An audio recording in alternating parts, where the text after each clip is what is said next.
Alle Menschen wollen frei sein. Unzählige Lieder besingen die Freiheit. Doch was versteht man eigentlich darunter? Um den wichtigen Begriff der Freiheit geht es in diesem Clip. Freiheit ist sehr schwer zu definieren. Der Begriff wird nämlich in ganz unterschiedlichen Zusammenhängen verwendet, beispielsweise in der Ethik, der Handlungstheorie, in der Politik, im Recht, in den Humanwissenschaften und so weiter. Und je nachdem, in welchem Kontext man den Begriff der Freiheit verwendet, hat er ganz unterschiedliche Bedeutung. Freiheit bezieht sich außerdem sowohl auf Individuen, man spricht dann von individueller Freiheit, als auch auf soziale Gebilde und Institutionen. Dann spricht man von kollektiver, sozialer, politischer oder nationaler Freiheit. Das ursprüngliche Subjekt der Freiheit ist aber immer das zu Handlungen fähige menschliche Individuum. Bei Menschen geht man nämlich, im Gegensatz zu Sachen und nichtmenschlichen Lebewesen, davon aus, dass sein Wille von der Vernunft bestimmt werden kann. Freiheit ist der Grund dafür, dass der Mensch sein Leben und seine sozialen Beziehungen gestalten kann und muss. Freiheit hat zudem eine moralisch-sittliche Bedeutung. Sie ist Voraussetzung für Moralität, Verantwortung und Zurechnung. Freiheit ist also Gabe und Aufgabe zugleich. Sie bildet den Kern des Selbstverständnisses des Menschen als eines sittlichen Subjekts. Ob es Freiheit überhaupt gibt, wird jedoch teilweise bestritten. Die philosophische Position, welche die menschliche Freiheit bestreitet, heißt Determinismus. Der Determinismus erhebt den Einwand, menschliches Wollen und Handeln sei festgelegt, determiniert und somit unvermeidbar und alternativlos. In den nächsten Clips schauen wir uns verschiedene philosophische Auffassungen zum Thema Freiheit an. Diesen Positionen liegt stets ein bestimmter, häufig sehr unterschiedlicher Begriff von Freiheit zugrunde. Man muss sich demnach bei jedem Philosophen bewusst machen, um welchen Freiheitsbegriff es überhaupt geht. In diesem Clip klären wir zunächst einmal ganz grob den Begriff der Freiheit. Rein formal unterscheidet man zwischen negativer oder passiver und positiver oder aktiver Freiheit. Negative Freiheit bedeutet Freiheit von, also die Unabhängigkeit bzw. Abwesenheit von Einschränkungen, Hemmnissen und Zwängen. Positive Freiheit meint Freiheit zu, also die Fähigkeit, mit seinem Wollen und Handeln tatsächlich in ein Verhältnis treten, in letzter Instanz entscheiden, Ziele und Mittel wählen, dem eigenen Wollen und Handeln dadurch eine Richtung und ein Objekt geben und Ordnung nicht nur hinnehmen, sondern auch selbst setzen zu können. Erst beide Aspekte zusammen machen den Vollsinn der Rede von Freiheit aus. Negative Freiheit meint nämlich lediglich die Möglichkeit, nicht aber schon die Wirklichkeit bzw. den tatsächlichen, aktiven Gebrauch der Freiheit.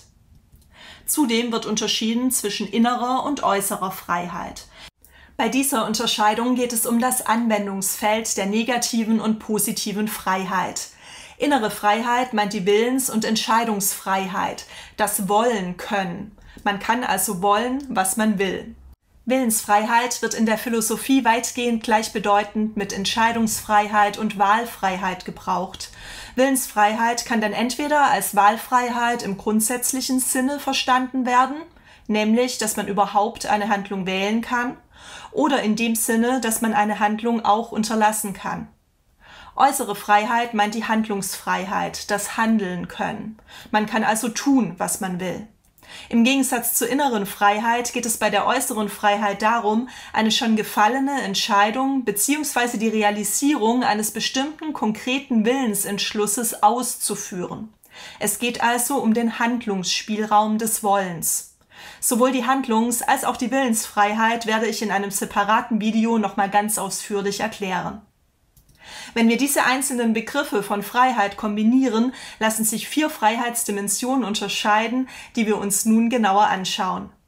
Die negative innere Freiheit besteht in der Abwesenheit von psychischen und physiologischen Hindernissen und Hemmnissen, in der Unabhängigkeit von innerer Naturbestimmung oder psychophysischen Mechanismen, zum Beispiel körperlichen Bedürfnissen, Trieben, Neigungen, psychischen Krankheiten und so weiter, die uns daran hindern würden, Subjekt unseres Wollens und unserer Handlungen zu sein.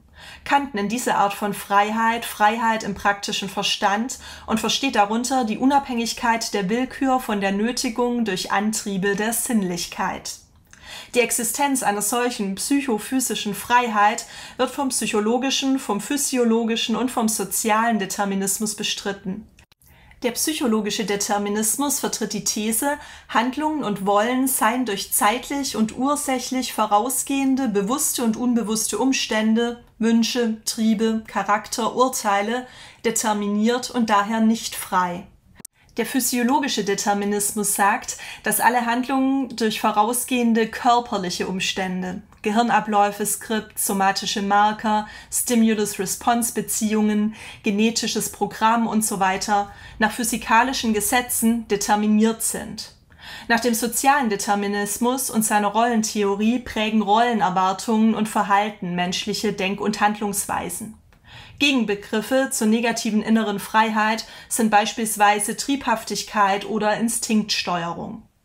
Die positive innere Freiheit meint die Willens- und Entscheidungsfreiheit im engeren Sinne.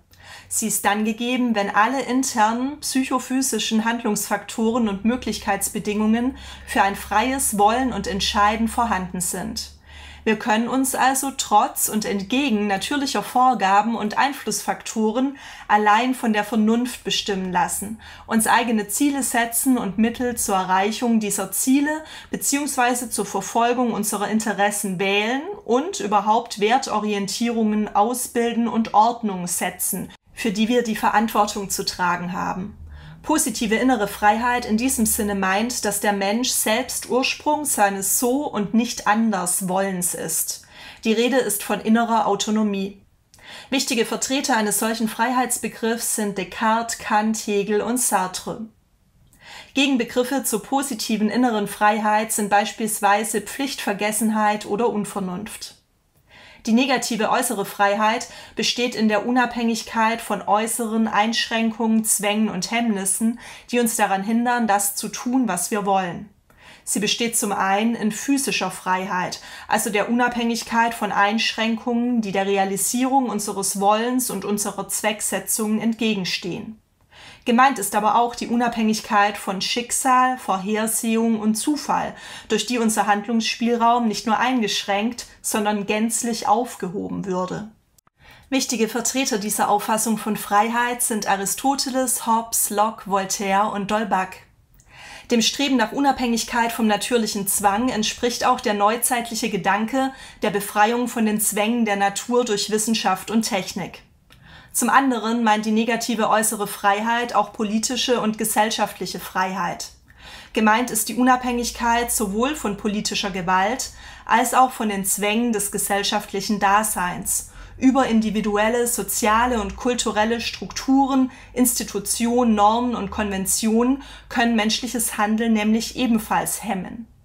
Negative äußere Freiheit ist auch dann gegeben, wenn dem eigenen Tun-Wollen kein rechtliches oder sittliches Verbot entgegensteht. Die Handlung ist also rechtlich erlaubt, legal, beziehungsweise dem Ethos konform, legitim. Das Streben nach Unabhängigkeit von sozialem Zwang zeigt sich in der Neuzeit im Gedanken der Befreiung aus weltanschaulichen, politischen, gesellschaftlichen, ökonomischen, pädagogischen usw. Zwängen, ebenso wie aus Tradition, Aberglaube und Religion. Gefordert wird eine solche Befreiung von Emanzipations- und Aufklärungsbewegungen. Gegenbegriffe zur negativen äußeren Freiheit sind beispielsweise Unterdrückung oder Zwang. Die positive äußere Freiheit meint Handlungsfreiheit im engeren Sinne. Diese Freiheit besteht darin, das, was man der Möglichkeit nach tun kann, in der Realität auch tatsächlich zu tun.